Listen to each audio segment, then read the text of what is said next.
खुलुमबाय दिनैनि रादाबखौ फरायदों आं किलिकां ब्रह्म मेरु एबसुनि बानजायनायाव दिनै आसामनि गासै मोन 198 सेन्टारफ्राव मिरु रोंगौथि सायख' आनजादखौ गाहामै खुंफुंदों।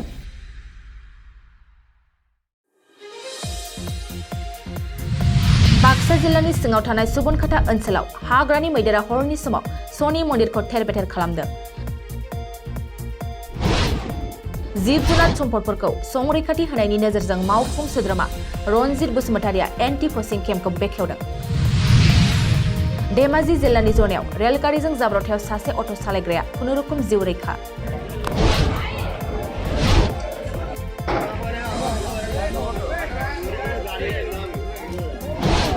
बाक्सा जिल्ला सालबारि महकुमानि बेन्दोङाव थानाय सालबारि ब्लक इउपिपिएल दोलोआ दुब्लि बारियाव जयै माइ हानानै हेफाजाब होदों। 6 बिगासो जों दिनै हानाय जाबाय। सिमेन बि आब्दुलाराय बाथौ गौथुमा धोरोमारि खान्थिजों बाथौ थानसालियाव ओंखाम गोरलै जानाय फोरबो फालिदों। रौता ओनसोलनि बर' बाजार गोजौ फरायसालिया फैगौ बोसोरनि 1 आरो 2 जानुवारियाव सनाथि मायथाइ फालिथायखौ खुंनो लाहार फाहार।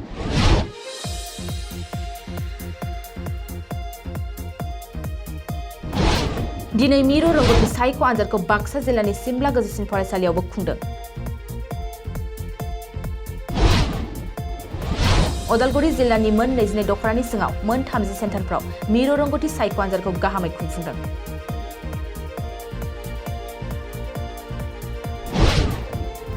बर'नि मुंदांखा फुटबलार हलिचरन नार्जारी आरो आंगो बिसि गीताञ्जलि देउरि नार्जारीया गोदान गथ'सानि बिमा-बिफा जाबाय। गोजोन्थों दिनैनि रादाबा एसेनोसै।